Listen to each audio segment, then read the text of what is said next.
Two households, both alike in dignity, in fair Verona where we lay our scene. From ancient grudge break to new mutiny, where civil blood makes civil hands unclean. From forth the fatal loins of these two foes, a pair of star-crossed lovers take their life, whose misadventured, piteous overthrows do with their death bury their parents' strife.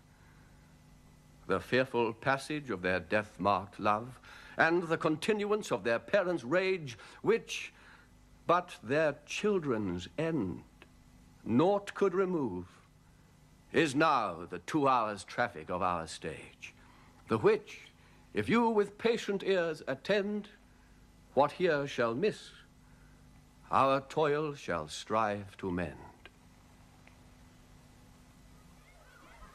Gregory, on my word, will not carry coats. No, for then we would be colliers.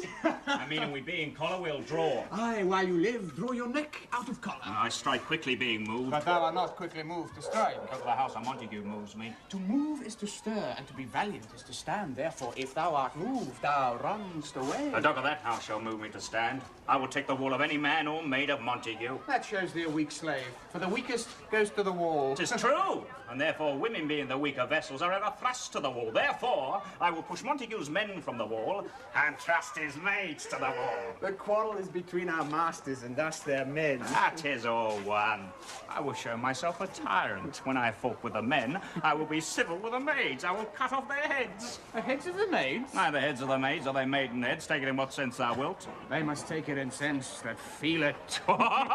Me they shall feel when I am able to stand. 'Tis known I'm a pretty piece of flesh. 'Tis well thou art not fish. If thou hadst been poor John.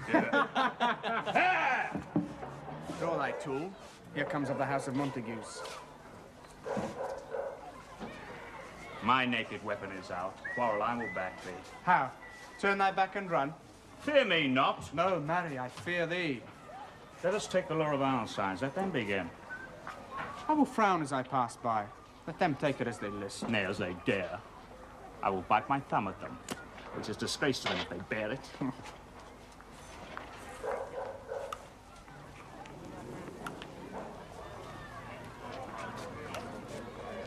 Do you bite your thumb at us, sir? I do bite my thumb, sir. Do you bite your thumb at us, sir? It is the law of our side if I say I. No. No, sir, I do not bite my thumb at you, sir, but I bite my thumb, sir. Do you quarrel, sir? Quarrel, sir? No, sir. But if you do, sir, I am for you. I serve as good a man as you. No better. Well, sir.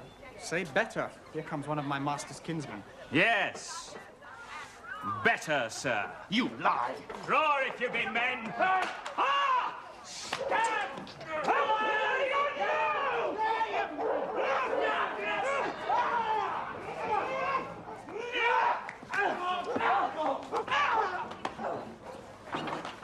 Gregory, remember thy swashing blow! You don't know what you do! What? Art thou drawn among these heartless hinds? Turn thee, Benvolio! Look upon thy death. I do but keep the peace. Beef with! Put up thy sword! I'll manage it to part these men with me. What? Drawn and talk of peace. I hate the word, as I hate hell. All Montagues. And thee! Have at thee! Coward!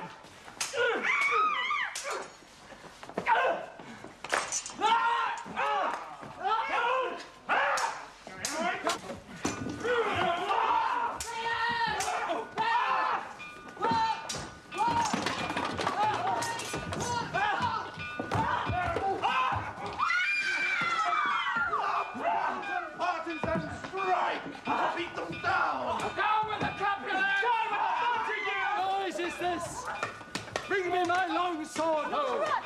My sword, I say! Oh, Montague has come and punishes his blade in spite of me! Hold me not! Let me go! Shall not stir one foot to seek a blow! Down with the Montagues!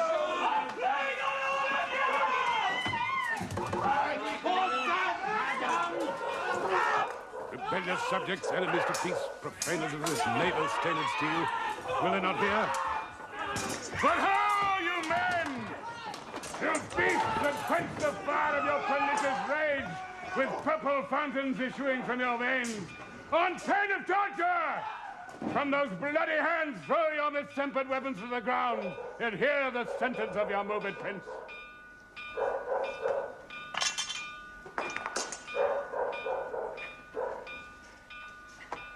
Three civil brawls, bred of an airy word, by thee, old Capulet and Montague, have thrice disturbed the quiet of our streets, and made Verona's ancient citizens cast by their grave beseeming ornaments to wield old partisans in hands as old, cankered with peace, to part your cankered hate. If ever you disturb our streets again, your lives shall pay the forfeit of the peace. For this time, all the rest depart away. You, Capulet, shall go along with me. And Montague, come you this afternoon to know our further pleasure in this case to Old Freetown, our common judgment place. Once more, on pain of death, all men depart.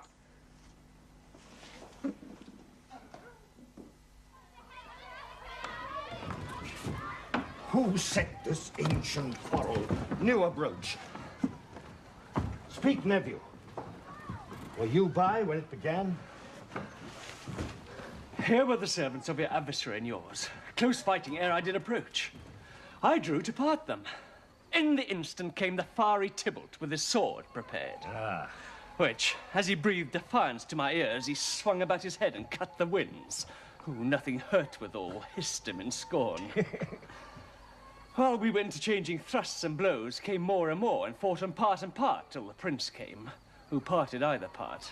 Oh, where is Romeo? Saw you him today? Right glad I am he was not at this fray. Madam, an hour before the worshipped sun peered forth of the golden window of the east, a troubled mind drave me to walk abroad, where underneath the grove of sycamore that westward rooteth from the city side, so early walking, did I see your son. Towards him I made, but he was ware of me and stolen to the covert of the wood.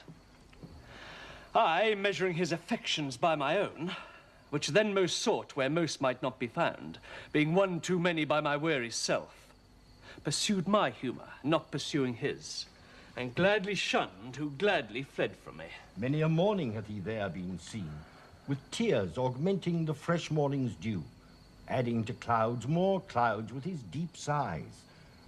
But all so soon as the all-cheering sun should in the farthest east begin to draw the shady curtains from Aurora's bed, away from light steals home my heavy son, and private in his chamber pens himself, shuts up his windows, locks fair daylight out, and makes himself an artificial night. Black and portentous must this humour prove, unless good counsel may the cause remove. My noble uncle, do you know the cause? I neither know it nor can learn from him. Have you importuned him by any means? Both by myself and many other friends.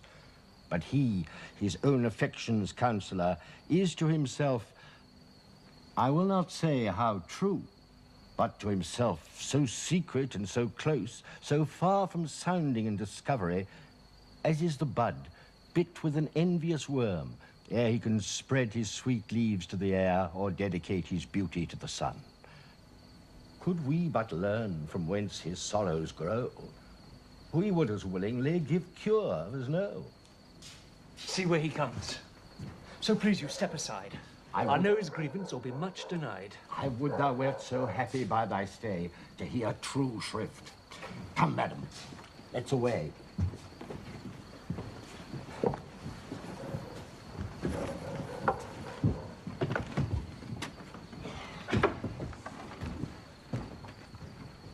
Good morrow, cousin. Is the day so young? But new struck 9. Ay, me sad hours seem long. Was that my father that went hence so fast? It was. What sadness lengthens Romeo's hours? Not having that which having makes them short. In love. Out. Of love? Out of her favor when I am in love. Alas, that love so gentle in his view should be so tyrannous and rough in proof. Alas, that love whose view is muffled still should without eyes see pathways to his will. Where shall we dine? Told me what fray was here. Yet tell me not, for I have heard it all. Here's much to do with hate, but more with love. Why then, oh brawling love, oh loving hate, oh anything of nothing first create, oh heavy lightness, serious vanity, misshapen chaos of well-seeming forms, feather of lead, bright smoke, cold fire, still waking sleep, that is not what it is. This love feel I that feel no love in this. Does thou not laugh? No, cuz I rather weep. Good heart, at what? At thy good heart's oppression. Why, such is love's transgression. Griefs of mine own lie heavy in my breast, which thou wilt propagate to have it pressed with more of thine. This love that thou hast shown doth add more grief to too much of mine own. Love is a smoke made with a fume of sighs, being purged of fire, sparkling in lovers' eyes, being vexed, a sea nourished with lovers' tears. What is it else? A madness most discreet, a choking gall and a preserving sweet. Farewell, my coz. Soft, I will go along. And if you leave me so, you do me wrong. Tut, I have left myself. I am not here. This is not Romeo. He's some other where. Tell me, in sadness, who is that you love? What shall I groan and tell thee? Groan? Why, no, but sadly tell me who. Bid a sick man in sadness make his will, a word ill-urged to one that is so ill. In sadness, cousin, I do love a woman. I aimed so near when I supposed you loved. A right good marksman, and she's fair, I love. A right fair mark, fair cuz, is soonest hit. Well, in that hit you miss. She'll not be hit with Cupid's arrow, she hath Dian's wit. And in strong proof of chastity, well armed from love's weak childish bow, she lives uncharmed. She will not stay the siege of loving terms, nor bide the encounter of assailing eyes, nor ope her lap to saint-seducing gold. Oh, she is rich in beauty, only poor that when she dies with beauty dies her store.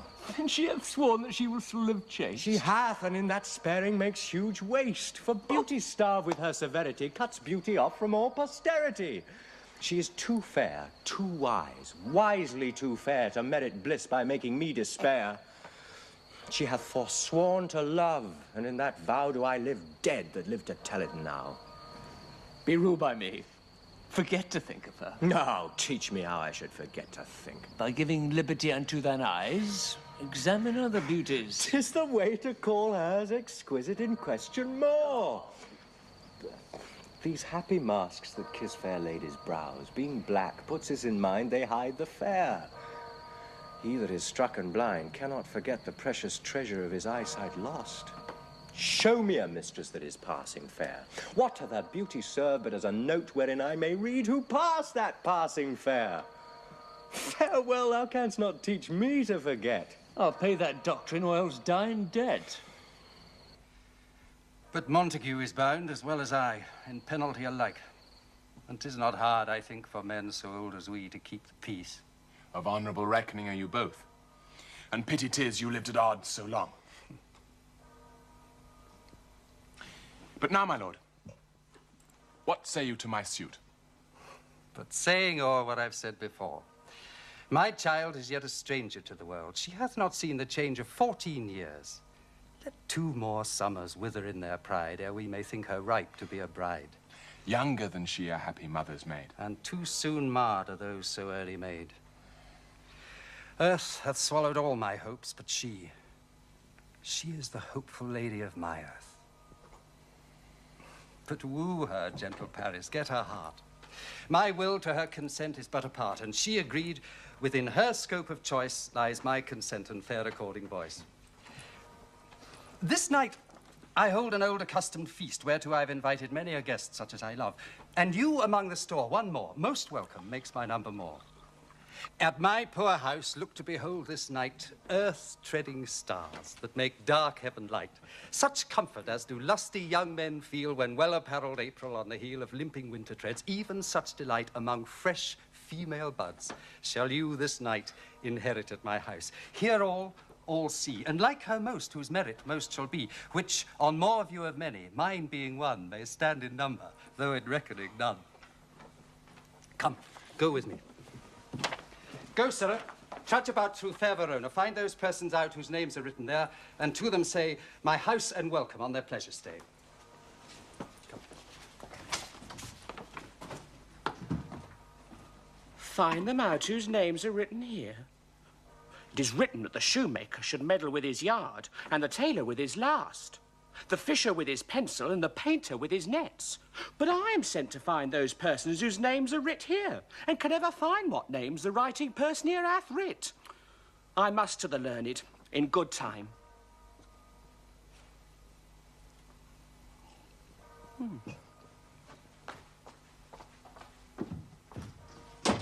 Tut, man. One fire burns out, another's burning. One pain is lessened with another's anguish. Turn giddy and behold by backward turning. One desperate grief cures with another's languish. Take thou some new infection to thy eye, and the rank poison of the old will die. Your plantain leaf is excellent for that. For what, I pray thee? For your broken shin! Oh, why, Romeo, art thou mad? Not mad, but bound more than a madman is. Shut up in prison, kept without my food, whipped and tormented, and good e'en, good fellow. God ye, good e'en. Oh, I pray, sir, can you read? I, mine own fortune and my misery. Perhaps you've learned it without book. But I pray, can you read anything you see? Aye, if I know the letters and the language. You say honestly. Rest ye merry. Stay, fellow, I can read. Signor Martino and his wife and daughters, County Anselm and his beauteous sisters, the lady widow of Vultruvio, Signor Placentio and his lovely nieces, Mercutio and his brother Valentine, mine uncle Capulet, his wife and daughters, my fair niece Rosaline, and Livia, Signor Valencio and his cousin Tybalt, Lucio and the lively Helena. A fair assembly. Whither should they come? Up. Whither? To supper. To our house. Whose house? My master's. Indeed, I should have asked thee that before. Now I'll tell you without asking. My master is the great rich Capulet, and if you not be at the house of Montague, I pray, come and crush a cup of wine. Rest ye merry.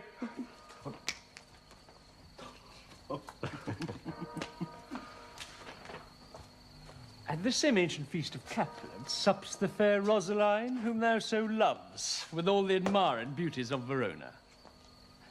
Go thither, and with unattainted eye compare her face with some that I shall show, and I will make thee think thy swan a crow. When the devout religion of mine eye maintains such falsehood, then turn tears to fires, and these who often drown can never die, transparent heretics be burnt for liars. One fairer than my love. The all-seeing sun ne'er saw her match since first the world begun. Tut, you saw her fair, none else being by, herself poised with herself in either eye. But in that crystal scales, let there be weighed your lady's love against some other maid that I shall show you shining at this feast. And she shall scant show well that now seems best. I'll go along. No such sight to be shown, but to rejoice in splendor of mine own.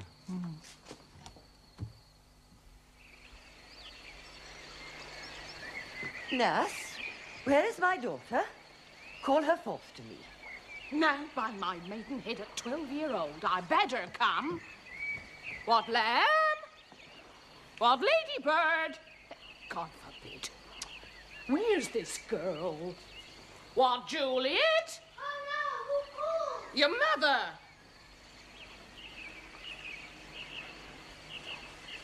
Madam, I'm here. What is your will? This is the matter. Nurse, give leave a while. We must talk in secret. Nurse, come back again. I have remembered me thus hear our counsel. Thou knowest my daughter's of a pretty age. Faith, I can tell her age into an hour. She's not yet 14. I'll lay 14 of my teeth. Into my teen bit spoken, I've but 4. She's not 14. How long is it now to Lammas-tide? Oh, a fortnight and odd days. Even or odd.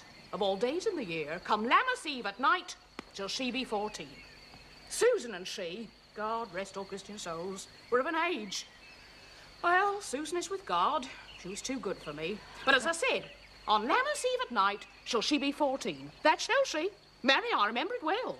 'Tis since the earthquake now 11 years. And she was weaned. I never shall forget it, of all the days of the year, upon that day. For I then laid wormwood to my dag, sitting in the sun under the dove-house wall. My lord and you within a mantua. Nay, I do bear a brain. Yeah, but as I said, when did I taste the wormwood on the nipple of my dag and felt it bitter? Pretty fool to see it tetchy and fall out with the dag. Shake, quoth the dove-house. 'Twas no need, I trow, to bid me trudge.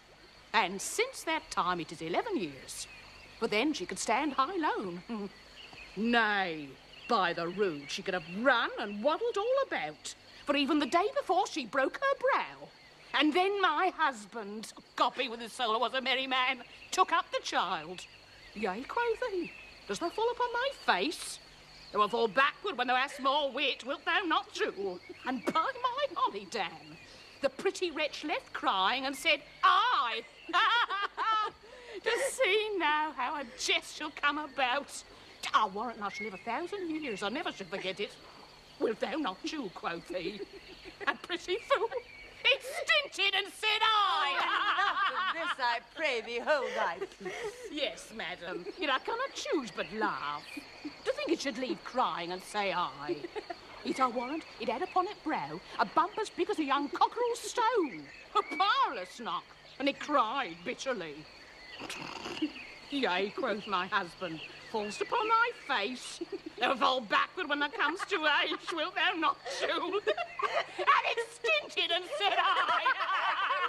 Tis thou too, I pray thee, nurse, say I. Peace I have done.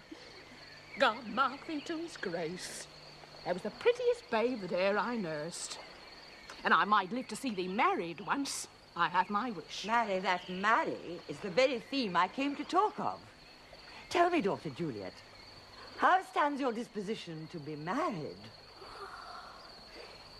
It is an honour that I dream not of. An honour? Were not I thine only nurse, I would say thou hast sucked wisdom from thy teat. Well, think of marriage now. Younger than you here in Verona, ladies of esteem are made already mothers. By my count, I was your mother, much upon these years that you are now a maid.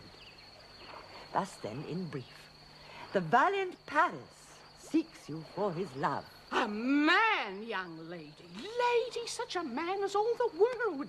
Why, he's a man of wax. Verona's summer has not such a flower. Nay, he's a flower, in faith, a very flower. What say you? Can you love the gentleman? This night you shall behold him at our feast. Read o'er the volume of young Paris' face and find delight writ there with beauty's pen. Examine every married lineament and see how one another lends content. And what obscured in this fair volume lies, find written in the margin of his eyes. This precious book of love, this unbound lover, to beautify him only lacks a cover. The fish lives in the sea, and 'tis much pride for fair without the fair within to hide. That book in many's eyes does share the glory that in gold clasps locks in the golden story. So shall you share all that he doth possess by having him making yourself no less. No less, nay, bigger. Women grow by men. Speak briefly. Can you like of Paris love?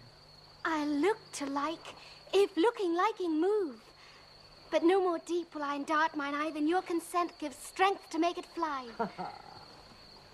Madam, the guests are come. Supper served up, you call, my young lady asked for, the nurse cursed in the pantry, and everything in extremity. I must hence to wait. I beseech you, follow straight. We follow thee. Juliet, the county stays.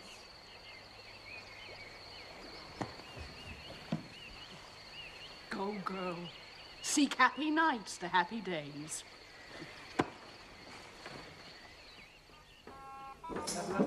What shall this speech bespoke for our excuse, or shall we on without apology? The date is out of such prolixity. We'll have no Cupid hoodwinked with a scarf, bearing a Tartar's painted bow of lath, scaring the ladies like a crow-keeper. Nor no without book prologue faintly spoke after the prompter for our entrance. But let them measure us with what they will. We'll measure them a measure and be gone. Give me a torch. I am not for this ambling. Bring but heavy, I will bear the light. Hey, gentle Romeo, we must have you dance. Not I, believe me. You have dancing shoes with nimble soles. I have a soul of lead, so stakes me to the ground I cannot move. For your lover, borrow Cupid's wings and soar with them above the common bound. I'm too sore and pierce it with his shaft to soar with his light feathers. And so bound I cannot bound a pitch above dull woe. Under love's heavy burden do I sink. And to sink in it should you burden love, too great oppression for a tender thing. Is love a tender thing? It is too rough, too rude, too boisterous, and it pricks like thorn. Well, if love be rough with you, be rough with love. Prick love for pricking and you beat love down. Give me a case to put my visage in, a visor for a visor. What care I, what curious eyes doth quote deformities? Here a beetle brows shall flush from it. Knock and enter. And every man but take him to his legs. A torch from me. Let wantons, light of heart, tickle the senseless rushes with their heels. For I am proverb with a grandsire phrase. I'll be a candle holder and look on. The game was ne'er so fair, and I am done. Tut, done's the mouse, the constable's own word. If thou art done, then we will draw thee from the mire of, save your reverence, love, wherein thou stickest up to the ears. Come, we burn daylight home. Nay, that's not so. I mean, sir, in delay we waste our lights in vain as lamps by day. Take our good meaning, for our judgment sits 5 times in that ere once in our 5 wits. And we mean well in going to this mask, but 'tis no wit to go. Why, may one ask? I dreamt a dream tonight. And so did I. Well, what was yours?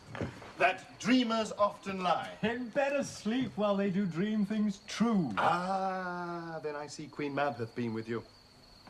She is the fairy's midwife, and she comes in shape no bigger than an agate stone on the forefinger of an alderman. Drawn with a team of little atomies over men's noses as they lie asleep. Her chariot is an empty hazelnut, made by the joiner squirrel or old grub, time out of mind the fairy's coachmakers.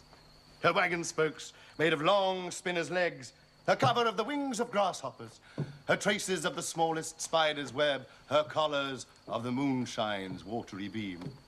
Her whip of cricket bone, the lash of film. Her wagoner, a small grey-coated gnat, not half as big as the round little worm pricked from the lazy finger of a maid. And in this state she gallops night by night through lovers' brains, and then they dream of love. Or courtiers' knees who dream on curtsies straight, or lawyers' fingers who straight dream on fees, or ladies' lips who straight on kisses dream, which oft the angry Mab with blisters plagues, because their breaths with sweetmeats tainted are. Sometime she gallops o'er a courtier's nose, then dreams he of smelling out a suit. And sometimes comes she with a tithe pig's tail, tickling a parson's nose as he lies asleep, then dreams he of another benefice. And sometime she driveth o'er a soldier's neck, then dreams he of cutting foreign throats, of breeches, ambuscados, Spanish blades, of healths 5 fathom deep, and then anon, drums in his ear, to which he starts and wakes. And being thus frighted, swears a prayer or two, and sleeps again. And this is that very Mab that plats the manes of horses in the night, bakes the elf locks in foul, sluttish hairs, which once untangled must misfortune bodes. This is the hag, when maids lie on their back, that presses them, and learns them first to bear, making them women of good carriage. This is she. Peace, peace. Mercutio, peace. Thou talkest of nothing.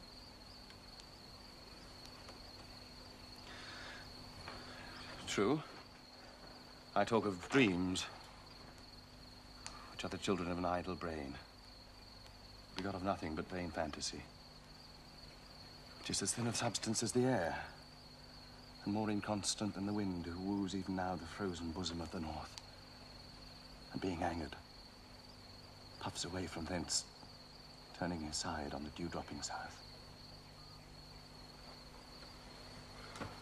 This wind you talk of blows us from ourselves. Supper is done, and we shall come too late. I fear too early. For my mind misgives some consequence, yet hanging in the stars shall bitterly begin his fearful date with this night's revels, and expire the term of a despised life closed in my breast with some vile forfeit of untimely death. But he that hath the steerage of my course, direct my sail. On, lusty gentlemen! Strike drum!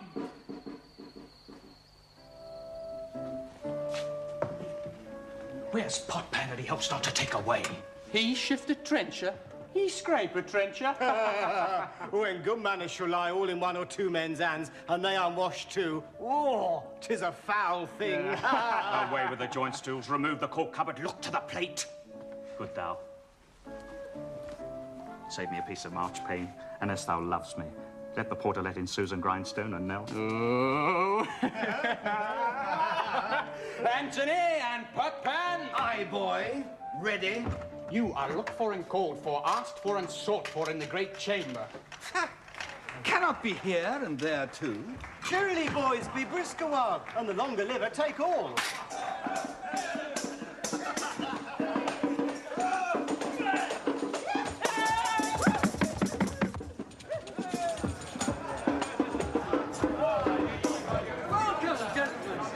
Ladies that have their toes unplagued with corns will walk about with you. Ah, my mistresses, which of you all will now deny to dance? She that makes dainty, she, I swear, hath corns. Have I come near you now? Welcome, gentlemen. I have seen the day that I have worn a visor, and could tell a whispering tale in a fair lady's ear, such as would please. But 'tis gone. 'Tis gone, 'tis gone. You are welcome, gentlemen. Come, musicians, play. A hall, give room and foot it, girls. More lights, you knave, and turn the tables up, and quench the fire, the room is grown too hot. Ah, sirrah, this unlooked-for sport comes well. Nay, sit, good cousin Captain, for you and I are past our dancing days. How long is now since last yourself and I were in a mask? Are your lady 30 years? What, mad, 'tis not so much, 'tis not so much. 'Tis since the nuptial of Lucentio come, Pentecost as quickly as it will, oh, some 25 years, and then we masked. 'Tis more, 'tis more. His son is elder, sir. His son is 30. Will you tell me that? His son was but a ward 2 years ago.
What lady is that which doth enrich the hand of yonder knight? I know not, sir. Oh, she doth teach the torches to burn bright. It seems she hangs upon the cheek of night as a rich jewel in an Ethiop's ear. Beauty too rich for use, for earth too dear. So shows a snowy dove trooping with crows, as yonder lady o'er her fellow shows. The measure done, I'll watch her place of stand, and touching hers, make blessed my rude hand. Did my heart love till now? Forswear its sight, for I ne'er saw true beauty till this night. This by his voice should be a Montague. Fetch me my rapier, boy.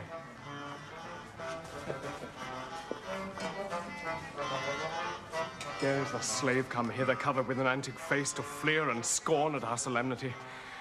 No, by the stock and honor of my kin, to strike him dead I hold it not a sin. And now, kinsman, wherefore storm you so? Uncle, this is a Montague, our foe, a villain that is hither come in spite to scorn at our solemnity this night. Young Romeo, is it?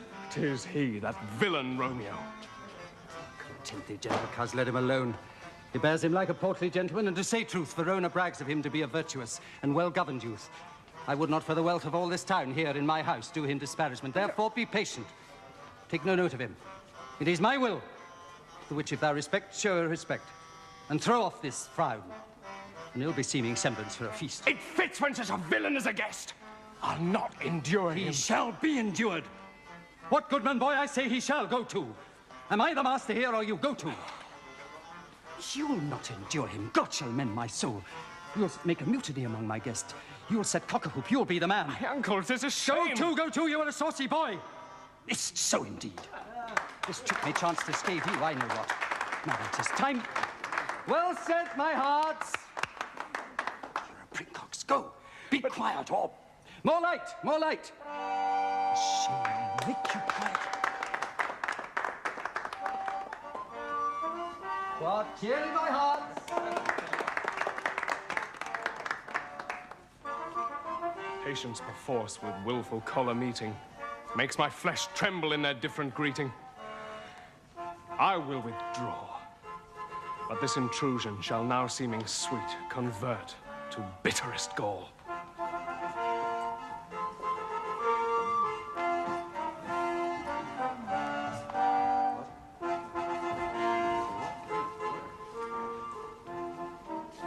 If I profane with my unworthiest hand this holy shrine, a gentle sin is this. My lips two blushing pilgrims ready stand to smooth that rough touch with a tender kiss. Good pilgrim, you do wrong your hand too much, which mannerly devotion shows in this. For saints have hands that pilgrims' hands do touch, and palm to palm is holy palmer's kiss. Have not saints lips and holy palmers too? Aye, pilgrim, lips that they do use in prayer. Oh, then, dear saint, let lips do what hands do, they pray. Grant thou lest faith turn to despair. Saints do not move, though grant for prayer's sake. Move not while my prayer's effect I take. Thus from my lips by thine my sin is purged. Then of my lips the sin that they have took. Sin from my lips? Oh, trespass sweetly urged, give me my sin again. Kiss by the book. Madam, your mother craves a word with you. What is her mother? Mary Batchel, her mother's the lady of the house. And a good lady, and wise and virtuous. I nursed her daughter that you talked with all. I'll tell you. He that can lay hold of her shall have the chinks. Is she a Capulet? Oh, dear account, my life is my foe's debt. We be gone when sport is at its best. Aye, so I fear, the more is my unrest.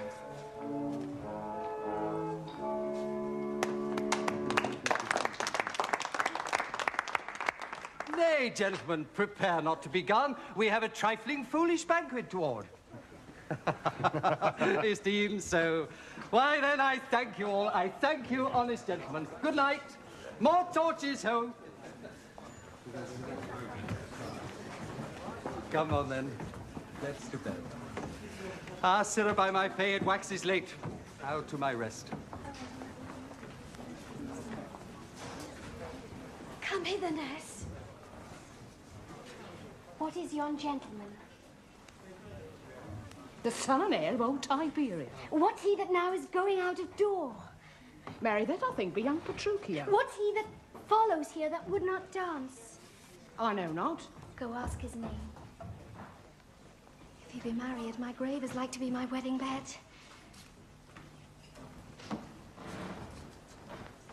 His name is Romeo and a Montague, the only son of your great enemy. My only love, sprung from my only hate. Too early seen unknown, and known too late. Prodigious birth of love it is to me that I must love a loathed enemy. What's this? What's this? A rhyme I learnt even now, of one I danced withal. Anon, anon. Come, let's away. The strangers all are gone.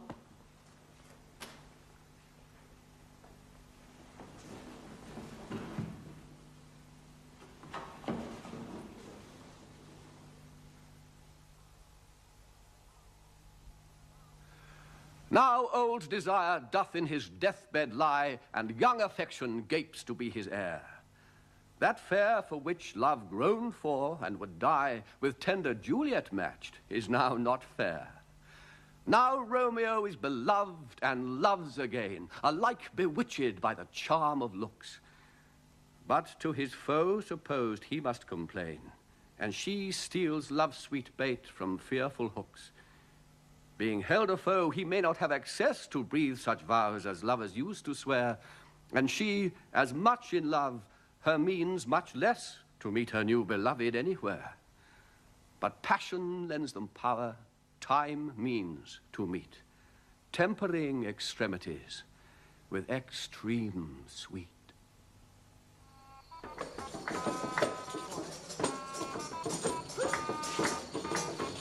Can I go forward when my heart is here? Turn back, dull earth, and find thy center out. Romeo! My cousin, Romeo! Romeo! He's wise, and on my life hath stolen him home to bed. He ran this way and left the orchard wall. Cold, good Mercutio. Oh, nay, I'll conjure too. Romeo! Humours! Madman! Passion! Lover! Appear thou in the likeness of a sigh. Speak but one rhyme, and I am satisfied. Cry but I me. Pronounce but love and dove. Speak to my gossip Venus one fair word. One nickname for her purblind son and heir, young Abram Cupid. He that shot so trim when King Cophetua loved the beggar maid. Ah, he heareth not, he stirreth not, he moveth not. The ape is dead, and I must conjure him. I conjure thee by Rosalind's bright eye, by her high forehead and her scarlet lip, by her fine foot, straight leg, and quivering thigh, and the demeans that there adjacent lie, that in thy likeness thou appear to us. And if he hear thee, thou wilt anger him. Ah, this cannot anger him. 'Twould anger him to raise a spirit in his mistress' circle of some strange nature, letting it there stand till she had laid it and conjured it down. That was some spite. My invocation is but fair and honest. In his mistress' name I conjure only but to raise up him. Come. He hath hid himself among the trees to be consorted with the humorous night. Blind is his love, and best befits the dark. If love be blind, love cannot hit the mark. Now will he sit under a medlar tree and wish his mistress were that kind of fruit that maids call medlars when they laugh alone. Oh, Romeo, that she were, oh, that she were an open arse, and thou a poppering pear. Romeo, good night. I'll to my truckle bed. This field bed is too cold for me to sleep. Come, shall we go? Go then. For 'tis in vain to seek him here that means not to be found. He jests at scars that never felt a wound. So, what light through yonder window breaks? It is the east, and Juliet is the sun. Arise, fair sun, and kill the envious moon, who is already sick and pale with grief that thou, her maid, art far more fair than she. Be not her maid, since she is envious. Her vestal livery is but sick and green, and none but fools do wear it. Cast it off.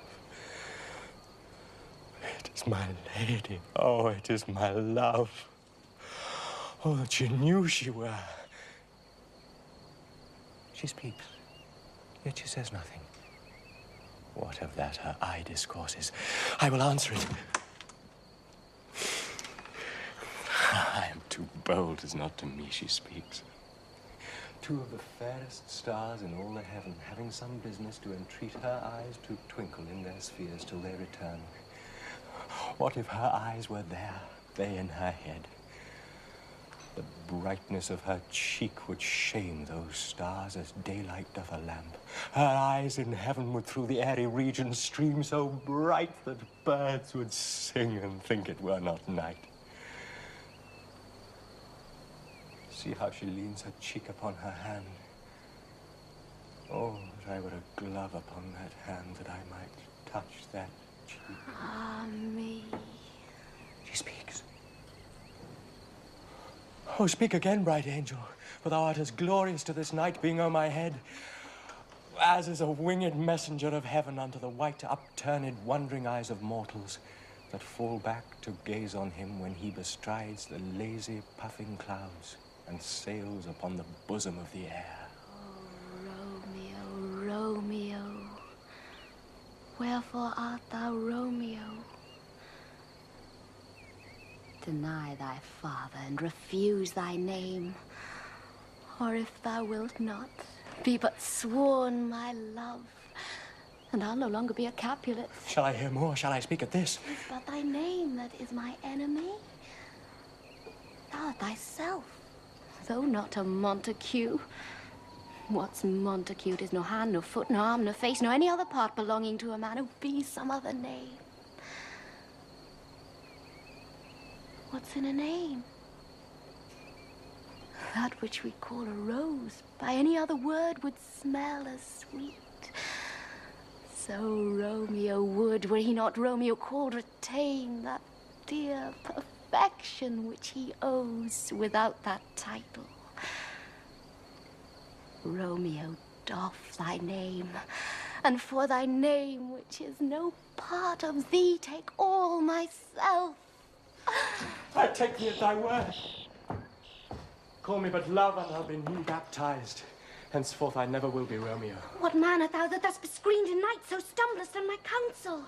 By a name I know not how to tell thee who I am. My name, dear saint, is hateful to myself, because it is an enemy to thee. Had I it written, I would tear the word. Mine ears have not yet drunk 100 words of thy tongue's uttering, yet I know the sound. Art thou not Romeo and a Montague? Neither, fair maid, if either thee dislike. How camest thou hither? Tell me, and wherefore? The orchard walls are high and hard to climb, and the place death, considering who thou art, if any of my kinsmen find thee here. With love's light wings did I approach these walls, for stony limits cannot hold love out, and what love can do, that dares love attempt. Therefore thy kinsmen are no stop to me. If they do see thee, they will murder thee. Alack, there lies more peril in thine eye than 20 of their swords. Look thou but sweet, and I am proof against their enmity. I would not for the world they saw thee here. I have night's cloak to hide me from their eyes. And but thou love me, let them find me here. My life were better ended by their hate than death prorogued wanting of thy love. By whose direction foundst thou out this place? By love that first did prompt me to inquire.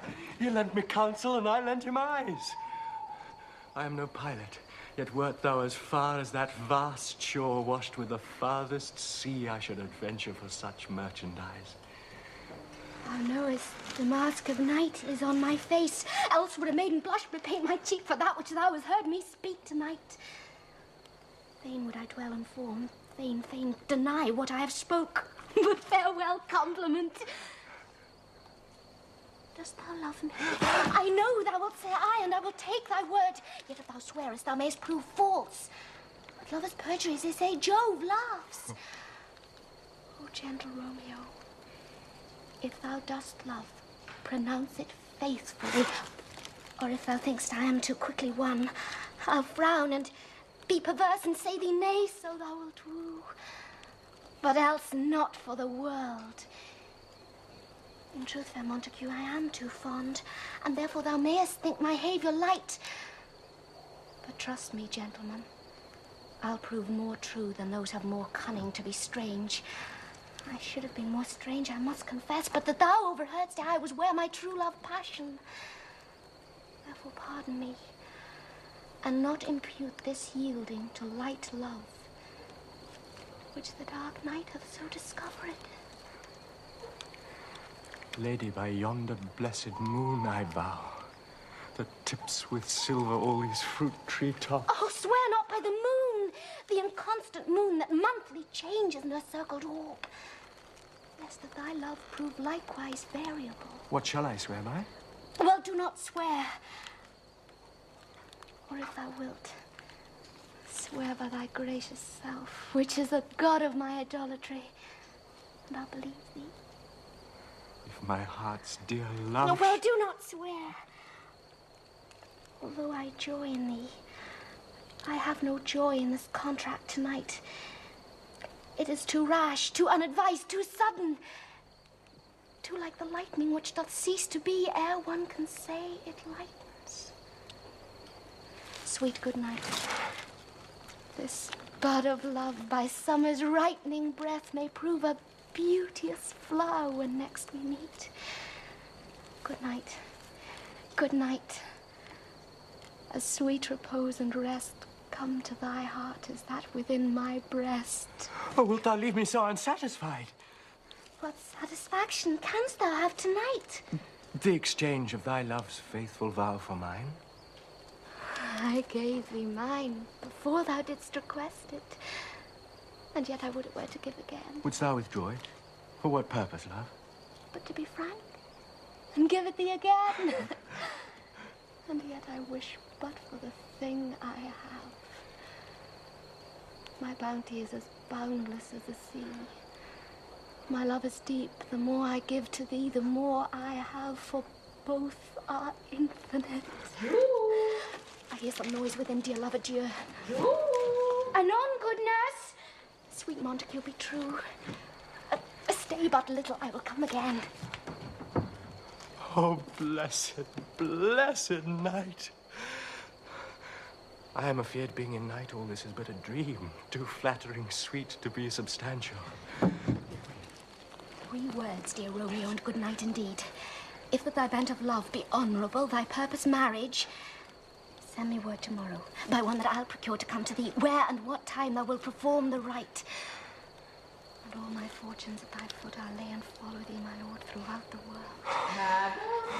I come anon, but if thou mean'st not well, I do beseech thee. By and by I come, to cease thy strife and leave me to my grief.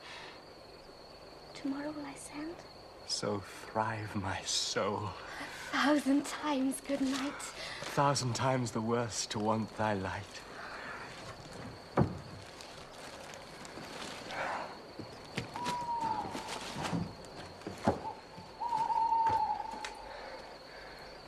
Love goes towards love as schoolboys from their books. But love from love towards school with heavy looks. Romeo. Oh, for a falconer's voice to lure this tassel gentle back again. Bondage is hoarse and may not speak aloud, else would I tear the cave where echo lies and make her airy tongue more hoarse than mine with repetition of my Romeo. It is my soul that calls upon my name.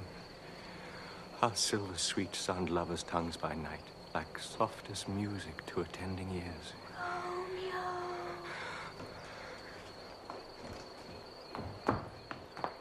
Aeneas? What o'clock tomorrow shall I send to thee? By the hour of 9. I will not fail.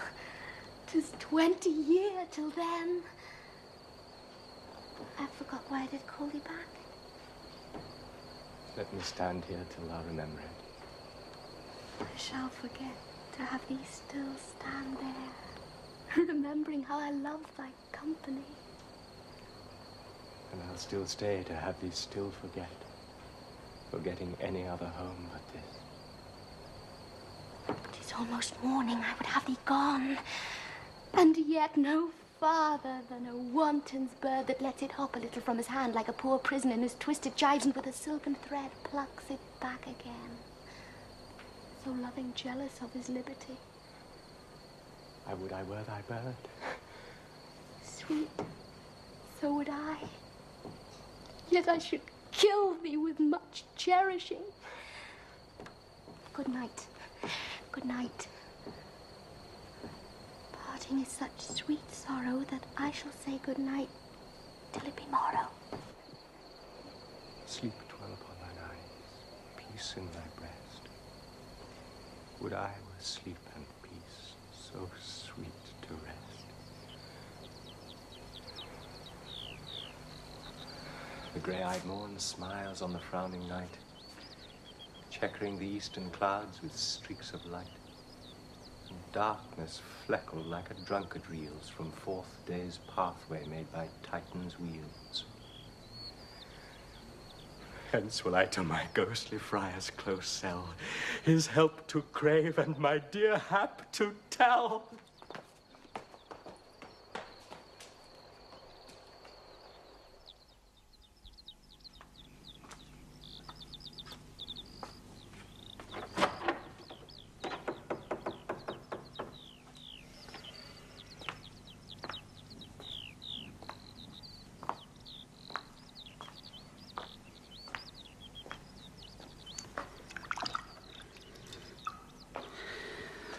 Now, ere the sun advance his burning eye, the day to cheer and night's dank dew to dry, I must upfill this osier cage of ours with baleful weeds and precious juiced flowers.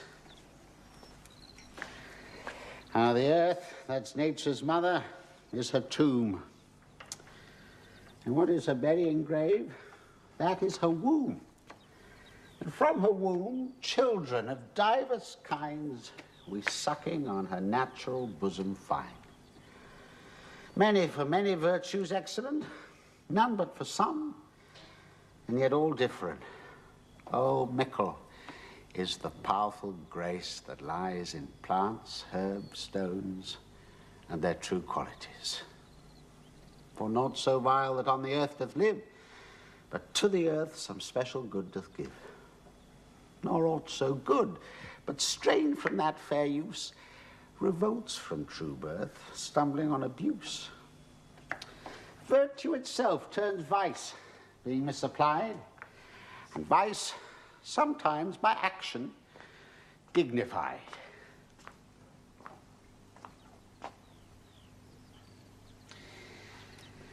Within the infant rind of this weak flower, poison hath residence and medicine power. For this being smelt, with that part cheers each part. Being tasted, stays all senses with the heart. Two such supposed kings encamp them still in man, as well as herbs, grace and rude will. And where the worser is predominant, full soon the canker death eats up that plant. Goodbye, brother! Benedicity, what early tongue so sweet saluteth me? Young son, it argues a distempered head so soon to bid good morrow to thy bed. Care keeps his watch at every old man's eye, and where care lodges sleep will never lie. But where unbruised youth with unstuffed brain doth couch his limbs, there golden sleep doth reign. Therefore thy earliness doth be assured thou art uproused with some distemperature. Or if not so, then here I hit it right. Our Romeo hath not been in bed tonight. The last is true, the sweeter rest was mine. God pardon sin, wast thou with Rosaline? With Rosaline, my ghostly father? No, I have forgot that name, and that name's woe. That's my good son, but where hast thou been then? I'll tell thee ere thou askest me again. I have been feasting with mine enemy, where on a sudden one hath wounded me that's by me wounded.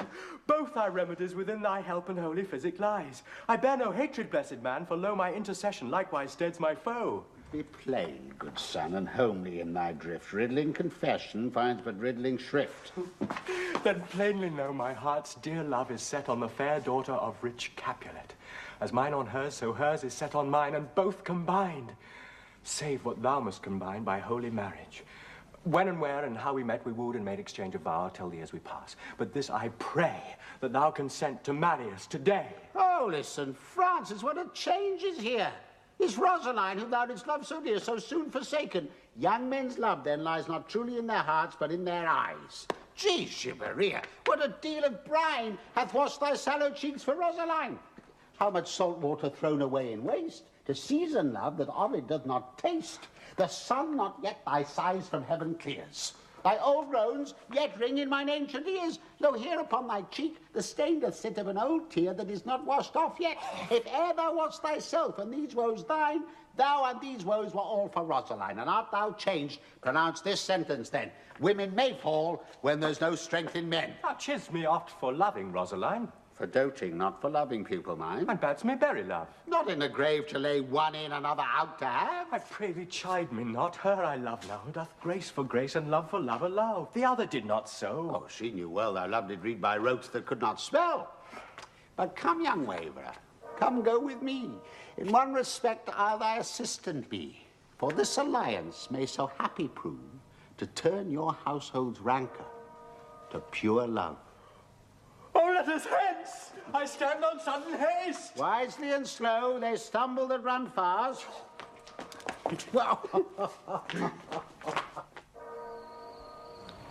Where the devil should this Romeo be? Came he not home tonight? Not to his father's. I spoke with his man.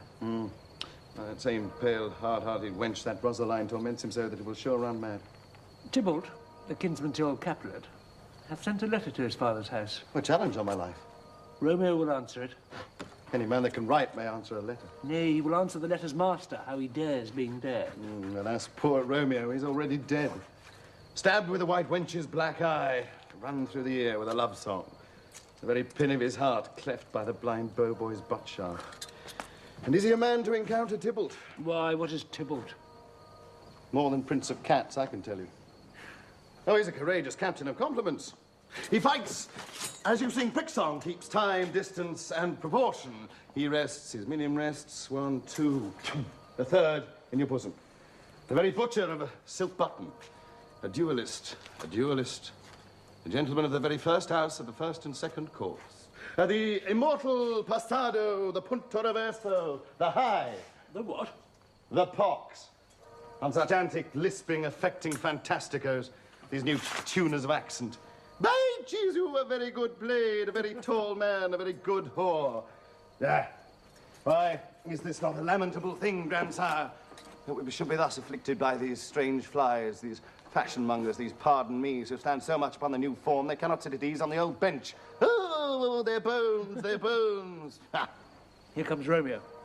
Here comes Romeo. Without his roe like a dried herring. Oh, flesh, flesh, how art thou fishified? Now is he for the numbers that Petrarch flowed in. Laura to his lady was a kitchen wench. Marry, she had a better love to berhyme her. Dido, a dowdy, Cleopatra, a gypsy, Helen, hero, Hildings and harlots, Thisbe, a grey eye also, but that's not to the purpose. Signor Romeo, bonjour! There's a French salutation for your French slop. You gave us the counterfeit fairly last night. Good morning to you both. What counterfeit did I give you? The slip, sir. The slip. Can you not conceive? Pardon, good Mercutio, my business was great. And in such a case as mine, a man may strain courtesy. That's as much as to say such a case of yours constrains a man to bow in the hand. Meaning to curtsy? Thou hast most kindly hit it. A most courteous exposition. Nay, I am the very pink of courtesy. Pink for flower? Right. Why, then is my pump well flowered? Oh, sure wit. Follow me this jest now till thou hast worn out thy pump, that when the single soul of it is worn, the jest may remain after the wearing solely singular. Oh, single soul jest, solely singular for the singleness. Come between us, good Benvolio, my wits faint. Swits and spurs, or I'll cry a match. Nay, if our wits to it were to run the wild goose chase, I am done. But thou hast more of the wild goose in one of thy wits than I have I am sure, in my whole 5. Was I with you there for the goose? Thou was never with me for anything when thou was not there for the goose! Oh, I'll bite thee by the ear for that. Nay, good goose, bite not! Ah, thy wit is a very bitter sweeting. 'Tis a most sharp sauce. And then is it not then well served into a sweet goose? Oh, it's the wit of Cheverel that stretches from an inch narrow to an ell broad. I'll stretch it out for that word broad, which added to the goose proves thee far and wide a broad goose. Why, is this not better now than groaning for love? Now art thou sociable. Now art thou Romeo. Now art thou what thou art, by art as well as by nature. For this dribbling love is like some great natural that runs lolling up and down to hide his bauble in a hole. Oh, stop there, stop there. Thou desirest me to stop my tail against the hair. What else have made thy tail large? Oh, thou art deceived. I would have made it short, for I was come to the whole depth of my tale and meant indeed to occupy the argument no longer. Here's goodly gear. A sail, a sail. To a shirt and a smock. Peter? Anon? My fan, Peter. Good Peter, to hide her face, for her fans the fairer face.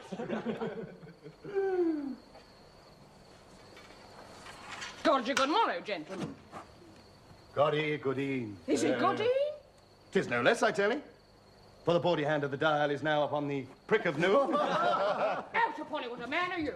One gentlewoman that God hath made himself to mark. By my troth, it is well said. For himself to mark, quotha. Gentlemen, can any of you tell me where I may find the young Romeo?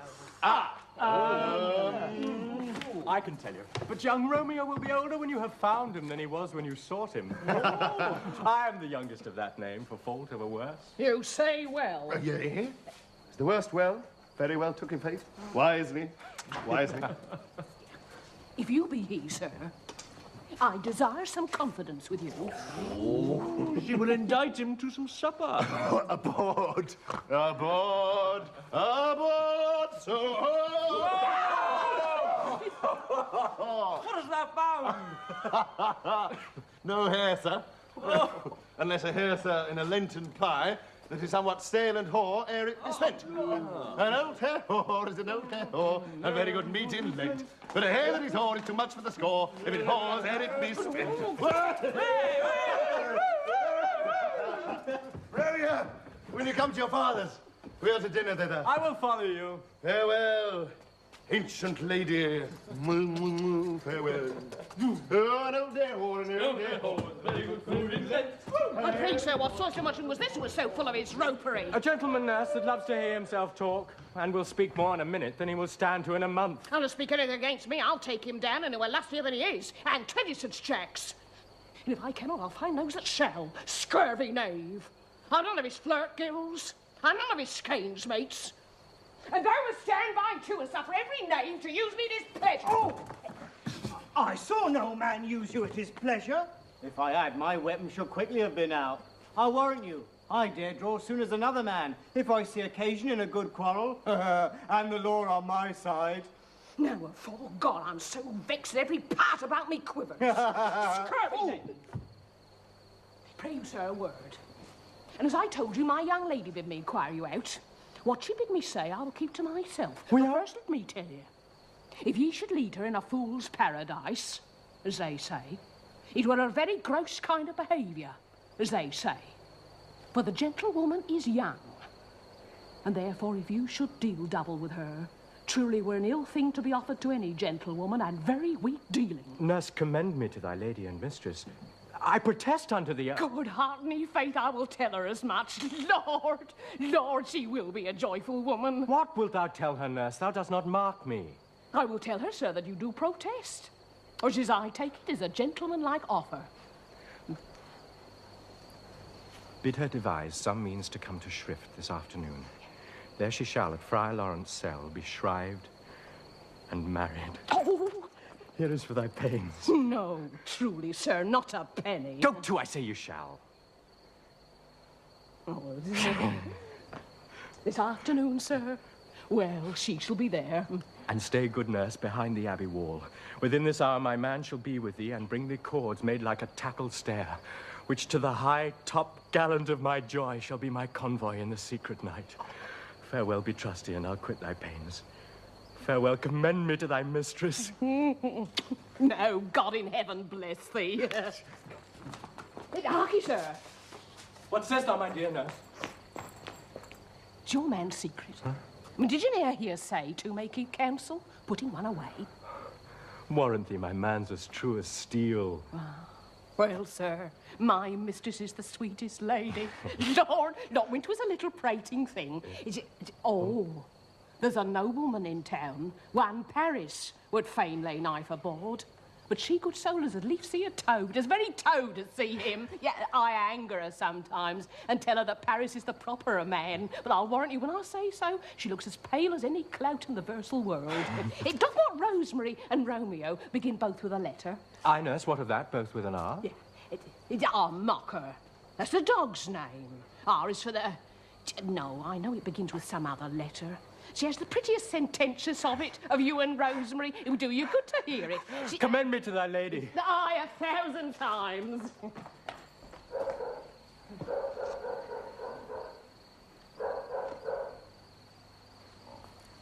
Peter, before. And a pace.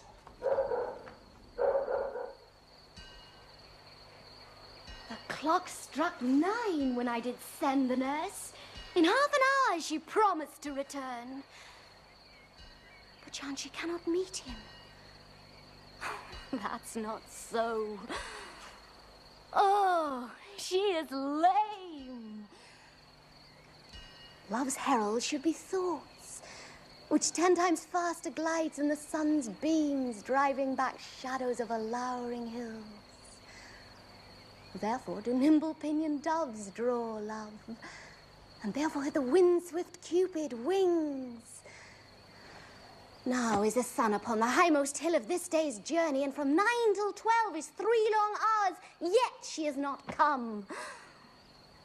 Had she affections and warm, youthful blood, she would be swift in motion as a ball. My words would bandy her to my sweet love, and his to me. But old folks, many fain as they were dead, unwieldy, slow, heavy, and pale as lead. Oh, God, she comes. Oh, honey nurse, what news? Hast thou met with him? Send thy man away. Peter, stay at the gate. Now, good sweet nurse. Oh, Lord, why look'st thou sad? Though news be sad, yet tell them merrily. If good, thou shamest the music of sweet news by playing it to me with so sour a face. I am a-weary. Give me leave a while. Fie, how my bones ache. What a chance have I. I would thou hadst my bones and I thy news. Nay, come, I prithee, speak. Good nurse, speak. Jesu, what haste, can I not stay a while? Do you not see that I'm out of breath? How art thou out of breath when thou hast breath to say to me that thou art out of breath? The excuse that thou dost make in this delay is longer than the tale thou dost excuse. Is thy news good or bad? Answer to that, say either, and I'll stay the circumstance. Let me be satisfied. Is it good or bad? Well, you've made a simple choice. You don't know how to choose a man. Romeo? No, not he. Though his face be better than any man's, yet his leg excels all men's. And for a hand and a foot and a body, though they be not to be talked on, yet they are past compare. He is not the flower of courtesy, but I'll warrant him as gentle as a lamb. Go thy ways, wench, serve God. What, have you dined at home? No, but all this did I know before. What says he of our marriage? What of that? Lord, how my head aches. What a head have I. It beats as you would fall in 20 pieces. Oh, my back. T'other side. Oh, my back. Beshrew your heart for sending me around to catch my death with jauncing up and down. Faith, I am sorry that thou art not well. Sweet nurse. Tell me, what says my love? All love says, like an honest gentleman, and a courteous and a kind and a handsome, and I'll warrant a virtuous, Where's your mother? Where is my mother? Why, she is within. Where should she be? How oddly thou repliest. Your love says, like an honest gentleman, where is your mother? Oh, God's lady dear, are you so hot, Mary? Come up, I trow. Is this the poultice for my aching bones? Henceforward, do your messages yourself. Here's such a coil. Come, what says Romeo? Have you got leave to go to shrift today? I have. Then hie you hence to Friar Lawrence's cell. There stays a husband to make you a wife. Now comes the wanton blood up in your cheeks. They'll be in scarlet straight at any news. Hie you to church. I must another way to fetch a ladder, by the which your love must climb a bird's nest soon when it is dark. Oh, I am the drudge and toil in your delight. But you shall bear the burden soon, at night. Go, I'll to dinner. Hie you to the cell. Hie to high fortune. Honestness. Farewell.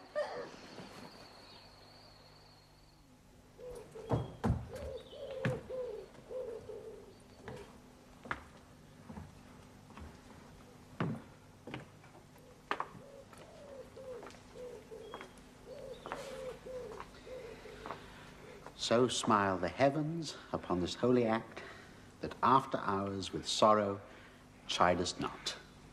Amen. Amen. But come what sorrow can, it cannot countervail the exchange of joy that one short minute gives me in her sight. Do thou but close our hands with holy words, then love devouring death do what he dare. It is enough I may but call her mine. These violent delights have violent ends, and in their triumph die, like fire and powder, which as they kiss consume. The sweetest honey is loathsome in his own deliciousness, and in the taste confounds the appetite. Therefore love moderately. Long love doth so, too swift arrives as tardy as too slow. Here comes the lady.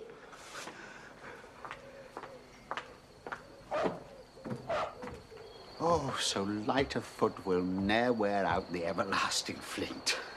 A lover may bestride the gossamer that idles in the wanton summer air, and yet not fall, so light is vanity. Good even to my ghostly confessor. Romeo shall thank thee, daughter, for us both. As much to him, else is his thanks too much.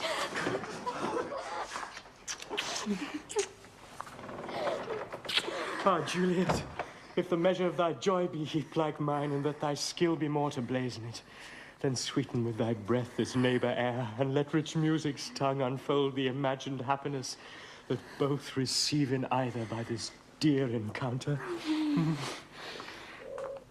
Conceit, more rich in matter than in words, brags of his substance, not of ornament. They are but beggars that can count their worth. But my true love is grown to such excess, I cannot sum up sum of half my wealth.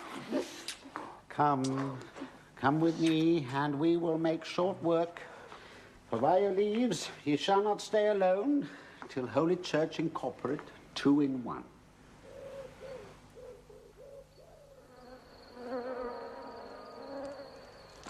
I pray thee, good Mercutio, let's retire. The day's hot. Thy capels are abroad, and if we meet, we shall not escape a brawl. For now, these hot days is the mad blood stirring.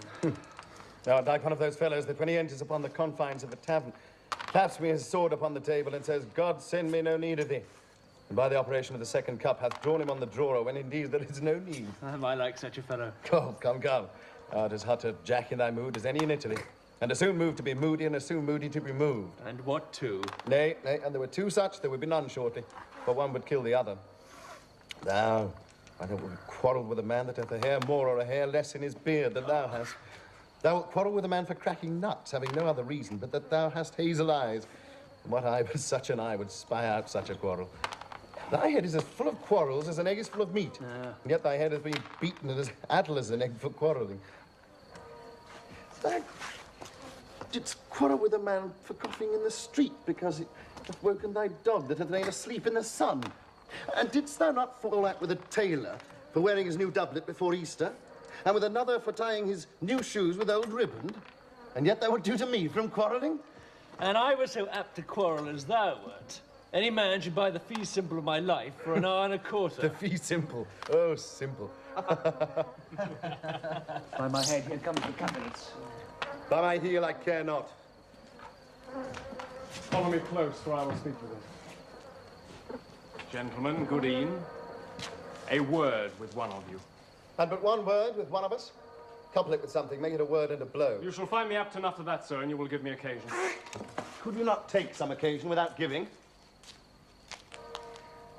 Mercutio, thou consortest with Romeo. Consort? What, dost thou make minstrels of us? And thou makes minstrels of us look to hear nothing but discords. Here is my fiddlestick. Here's that shall make you dance, zoons, consort. We talk here in the public haunt of men. Either withdraw into some private place, or reason coldly of your grievances, or else depart.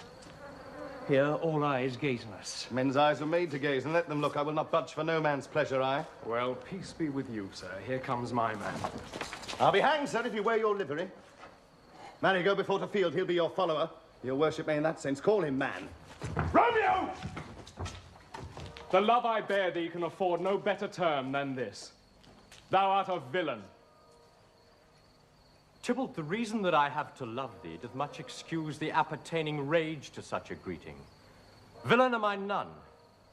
Therefore farewell, I see thou knowst me not. Boy! This shall not excuse the injuries thou hast done me. Therefore turn and draw.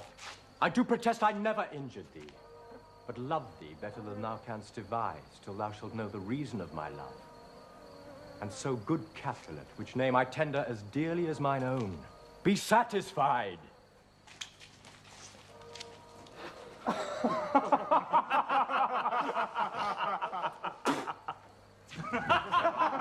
Dishonorable by our submission. Alice of Carter carries it away. Tybalt! You rat catcher. Will you walk? What wilt thou have with me? Good king of cats. Nothing but one of your 9 lives. But I mean to make bold with all as you use me hereafter. Dry beat the rest of the 8. Will you pluck your sword out of his pilcher by the ears? Make haste. And mine be about your ears, ere it be out. I am for you. Hey, Tybalt! Mercutio! Punto reverso. Meow! Oh, gentle Mercutio, put thy rapier up! Oh. Come, sir. Your passade.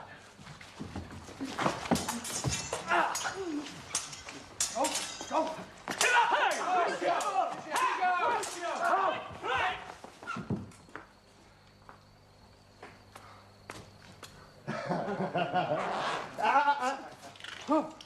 Hey! Romeo!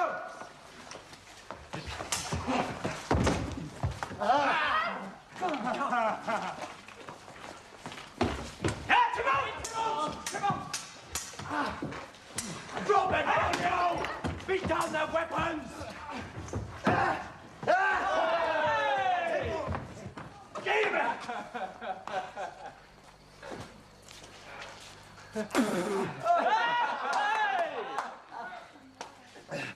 Drop it, Romeo! Beat down their weapons!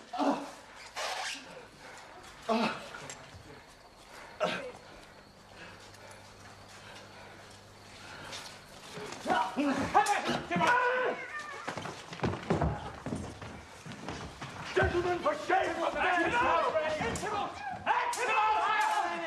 The prince expressly has forbid disbanding in Marine streets! Oh!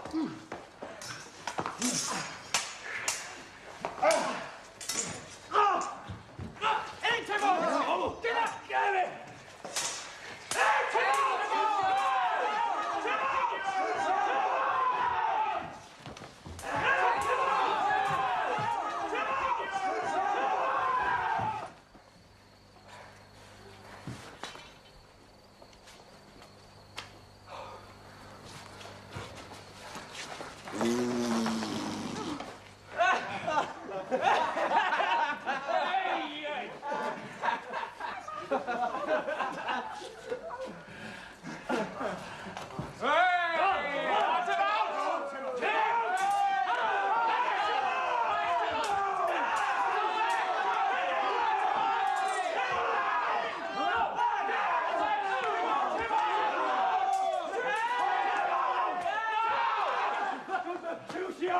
Oh! Away!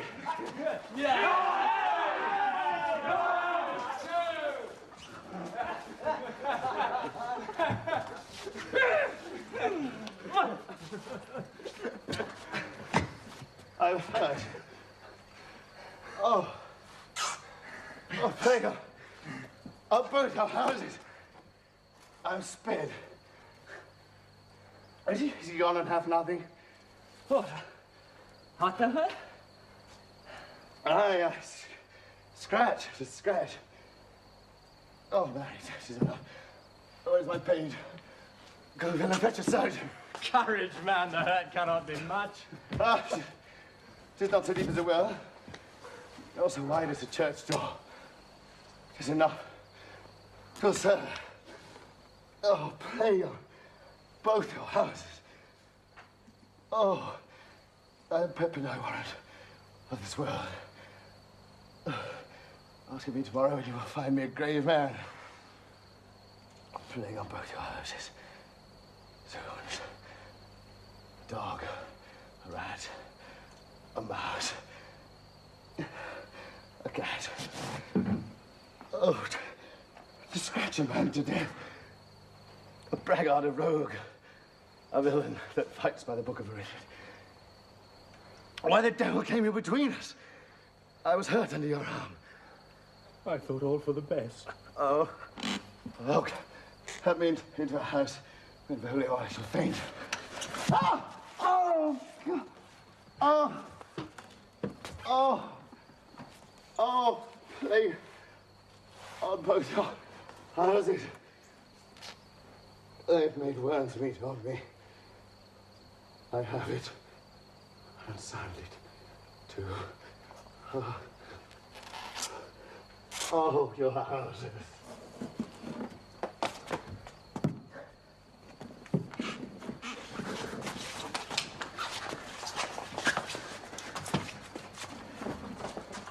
This gentleman, the prince's near ally, my very friend, hath got this mortal hurt in my behalf. My reputation stained by Tybalt's slander. Tybalt that an hour hath been my cousin. Oh, sweet Juliet, thy beauty hath made me effeminate, and in my temper softened valor's steel. Oh, Romeo. Romeo, brave Mercutio, is dead. That gallant spirit hath aspired the clouds which too untimely hurt had scorned the earth. This day's black fate on more days doth depend. This but begins the woe others must end. Here comes the furious Tybalt back again. Alive in triumph and Mercutio slain. Away to heaven, respective lenity, and far-eyed fury be my conduct now. Now, Tybalt, take the villain back again that late thou gavest me. For Mercutio's soul is but a little way above our heads, stained for thine to keep him company. Either thou or I or both must go with him. Thou wretched boy that didst consort him here, shalt with him. Hey, this shall determine that.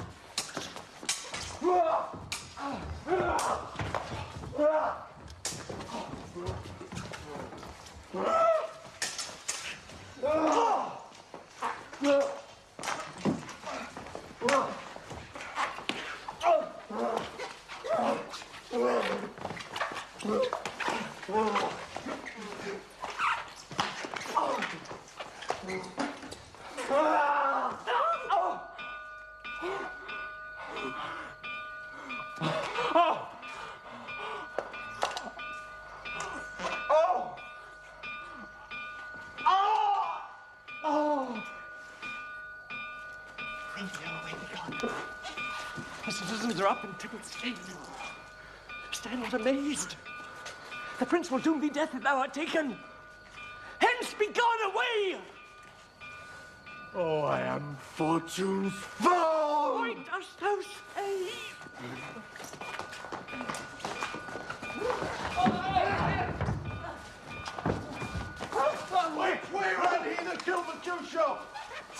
murderer, which way ran he? There lies that Tybalt. Up, sir. Go with me. I charge you in the prince's name, obey. Where are the vile beginners of this fray? Oh, noble prince, I can discover all the unlucky manage of this fatal brawl. There lies the man slain by young Romeo, who slew thy kinsman, brave Mercutio. Tybalt! My cousin! Oh, my brother's child! Oh, prince! Oh, cousin, husband! Oh, the blood is spilled of my dear kinsman! Prince, as thou art true, for blood of ours shed blood of Montague! No! Oh, cousin! Benvolio, Cousin! who began this bloody fray? Tybalt, here slain, whom Romeo's hand did slay. Romeo, who spoke him fair, bid him bethink how nice the quarrel was, and urged with all your high displeasure. All this, uttered with gentle breath, calm look, knees humbly bowed, could not take truce with the unruly spleen of Tybalt, deaf to peace, but that he tilts with piercing steel at bold Mercutio's breast, who all is hot, turns deadly point to point, and with a martial scorn with one hand beats cold death aside, and with the other sends it back to Tybalt, whose dexterity retorts it. Romeo, he cries aloud, "Hold, friends, friends part!" And swifter than his tongue, his agile arm beats down their fatal points, and twixt them rushes. Underneath whose arm, an envious thrust from Tybalt hit the life of stout Mercutio. And then Tybalt fled. But by and by comes back to Romeo, who had but new to entertain revenge, and toot they go like lightning. For ere I could draw to part them, was stout Tybalt slain. And as he fell, did Romeo turn and fly. This is the truth. Or let Benvolio die. He is a kinsman to the Montague. Affection makes him false, he speaks not true. Some 20 of them fought in this black strife, and all that 20 could but kill one life. I beg for justice, which thou, prince, must give. Romeo slew Tybalt. Romeo must not live. No! Romeo slew him, he slew Mercutio. Who now the price of this dear blood doth owe? Not Romeo, Prince. He was Mercutio's friend. His fault concludes but what the law should end. The life of Tybalt. And for that offense, immediately we do exile him hence. No! I have an interest in your hate's proceeding. My blood for your rude brawls doth lie a-bleeding. But I'll amerce you with so strong a fine that you shall all repent the loss of mine. I will be deaf to pleading and excuses, nor tears nor prayers shall purchase out abuses, therefore use none. But Romeo hence in haste, else when he is found, that hour is his last. Bear hence this body and attend our will. Mercy but murders, pardoning those that kill.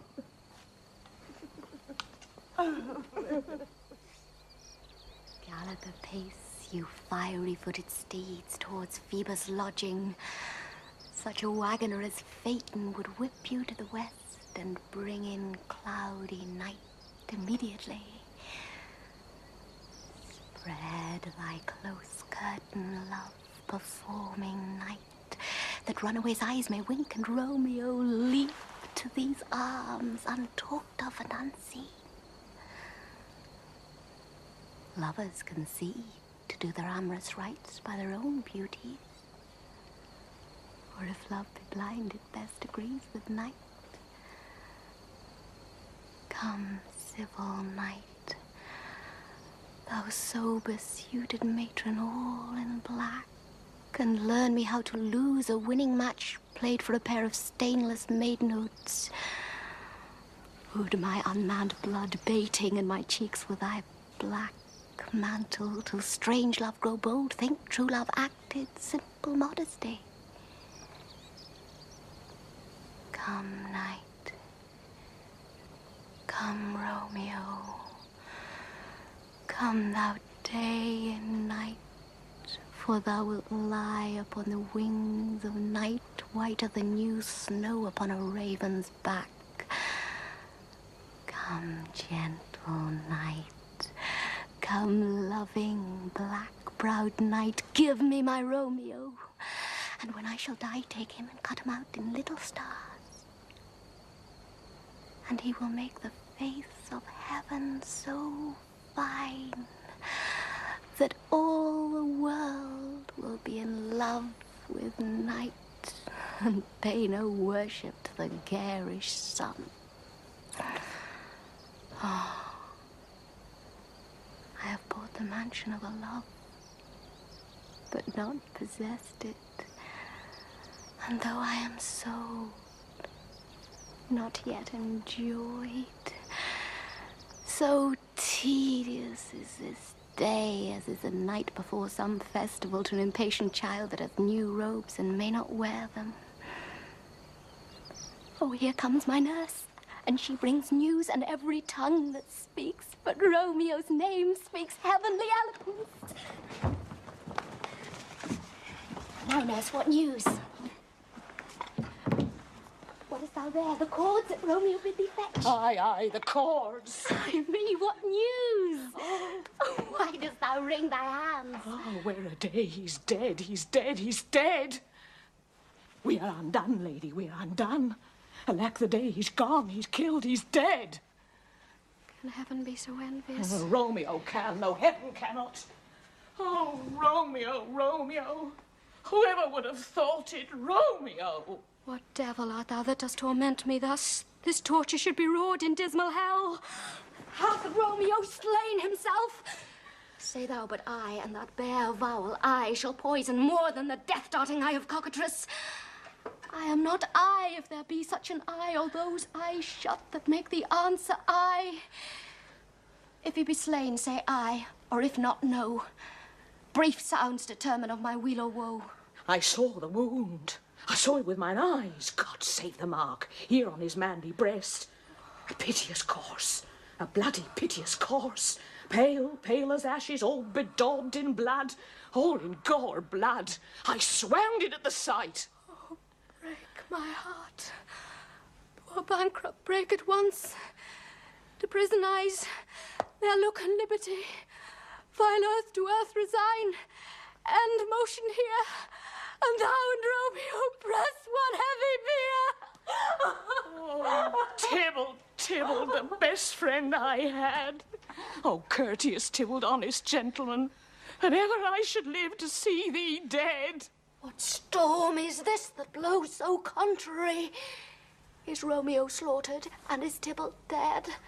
My dearest cousin and my dearer lord? Then dreadful trumpet sound the general doom. For who is living if those two are gone? Tybalt is gone, and Romeo banished. Romeo that killed him, he is banished. Oh, God. Did Romeo's hand shed Tybalt's blood? It did, alas the day it did.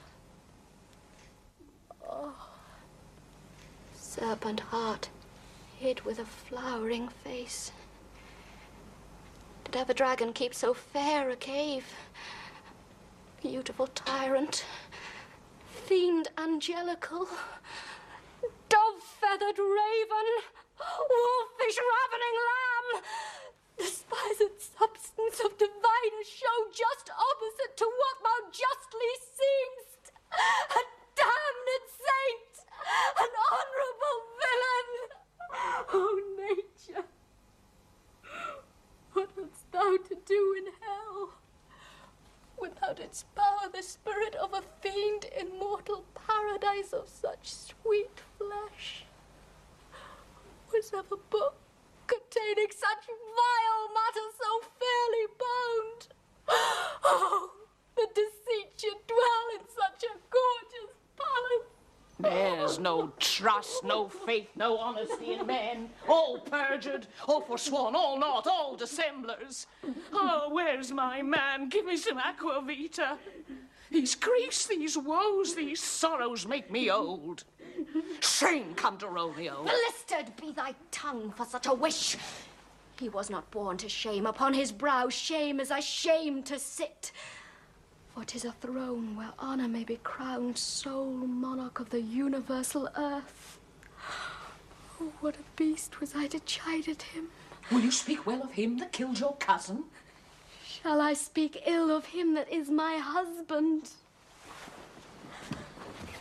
Ah, poor my lord, what tongue shall smooth thy name when I, thy 3 hours' wife, have mangled it? But wherefore, villain, didst thou kill my cousin? That villain cousin would have killed my husband. Back, foolish tears, back to your native spring. Your tributary drops belong to woe, which you mistaking offer up to joy. My husband lives that Tybalt would have slain, and Tybalt's dead that would have slain my husband. All this is comfort. Wherefore weep I then?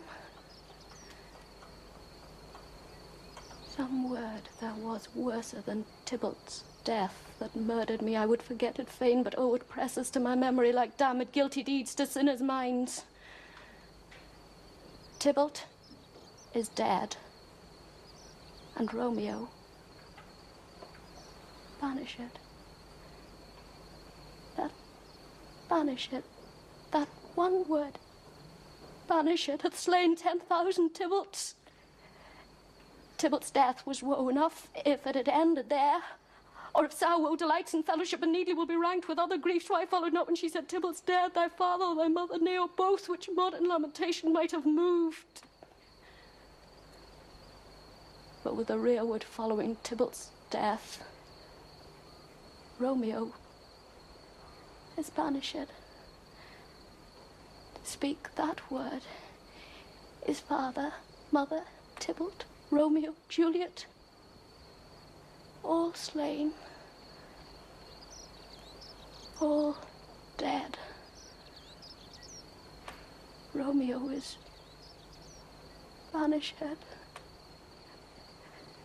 There is no end, no limit, measure, bound in that word's death. No words can that woe sound. Where's my father and my mother, nurse? Weeping and wailing over Tybalt's corse. Will you go to them? I will bring you thither. Wash they his wounds with tears. Mine shall be spent when there's a dry for Romeo's banishment. Take up those cords.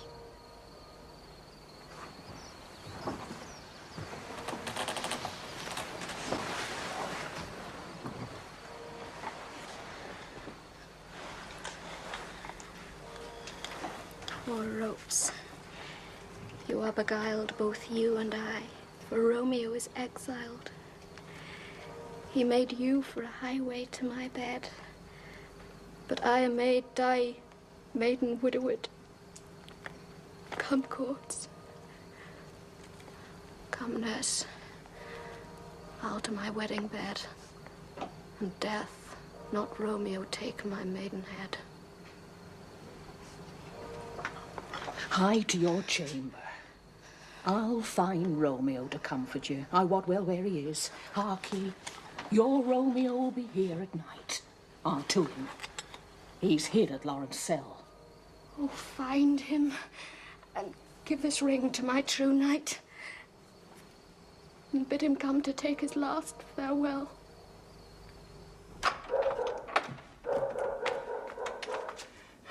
Romeo, come forth. Come forth, thou fearful man. Affliction is enamoured of thy parts, and thou art wedded to calamity. Father, what news? What is the prince's doom? What sorrow craves acquaintance at my hand that I yet know not? Too familiar is my dear son with such sour company. I bring thee tidings of the prince's doom. What less than doomsday is the prince's doom? A gentler judgment vanished from his lips. Not body's death, but body's banishment.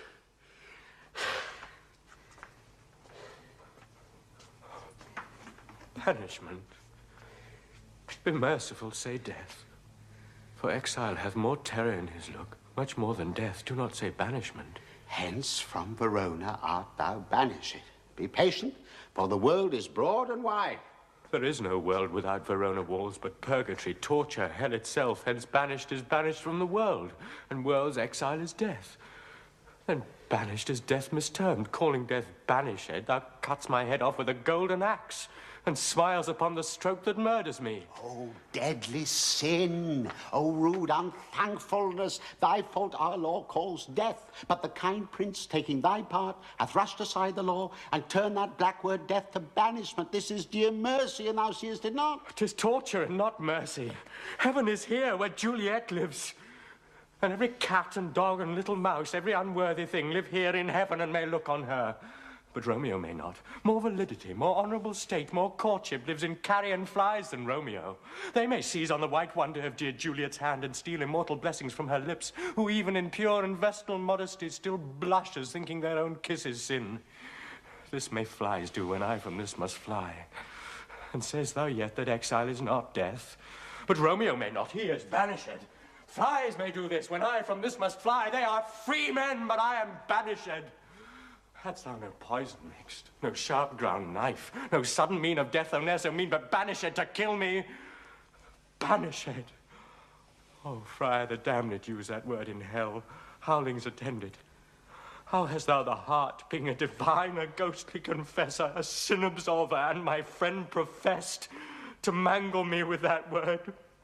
Banished. Thou fond madman, hear me a little speak. Thou wilt speak again of banishment. I'll give thee armour to keep off that word. Adversity's sweet milk, philosophy, to comfort thee though thou art banished. Yet banished, hang up philosophy.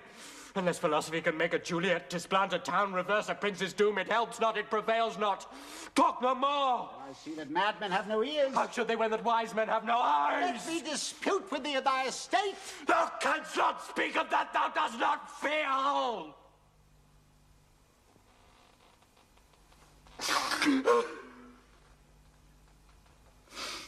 Wert thou as young as I,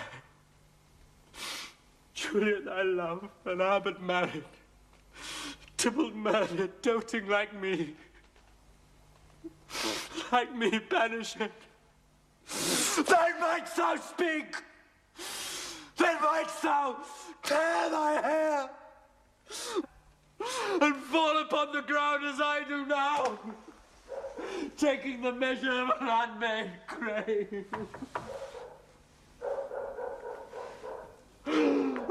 Rise, one knocks. Good Romeo, hide thyself. Not I, unless the breath of heart-sick groans mislike enfold me from the search of eyes. Hark how they knock. Who's there? Romeo, arise, thou wilt be taken.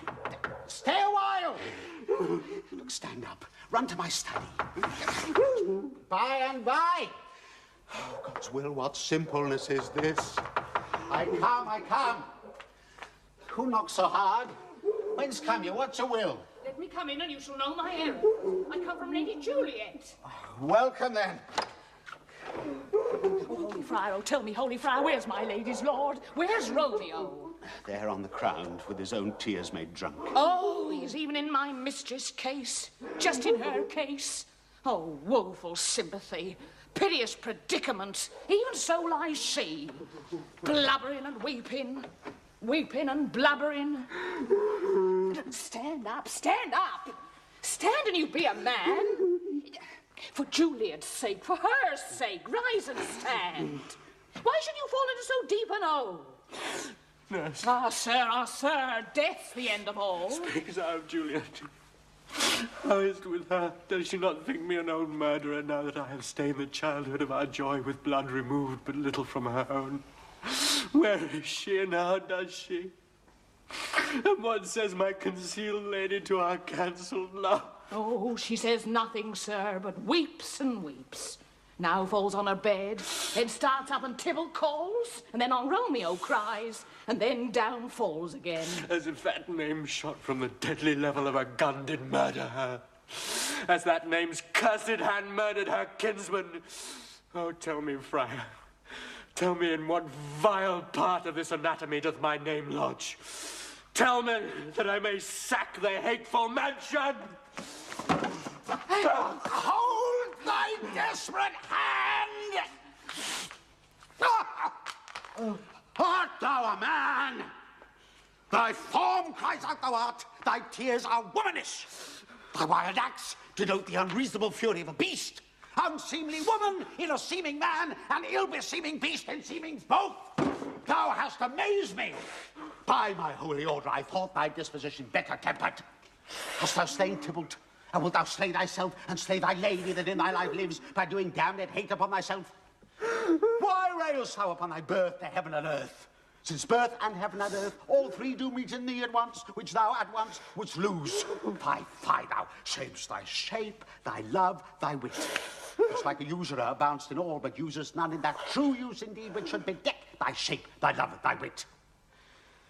Thy noble shape is but a form of wax, digressing from the valor of a man. Thy dear love sworn but hollow perjury, killing that love which thou hast vowed to cherish. Thy wit, that ornament to shape and love, misshapen in the conduct of them both, like powder in a skilled soldier's flask, is set afire by thine own ignorance, and thou dismembered with thine own defense. What roused thee, man? Thy Juliet is alive, for whose dear sake thou wast but lately dead. There art thou happy. Tybalt will kill thee, but thou slewest Tybalt. There art thou happy. The law that threatened death becomes thy friend and turns it to exile. There art thou happy. A pack of blessings light upon thy back. Happiness courts thee in a best array.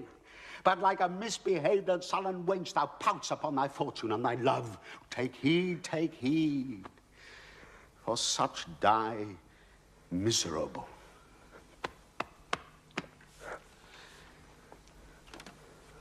Go get thee to thy love, as was decreed. Ascend her chamber. Hence, and comfort her.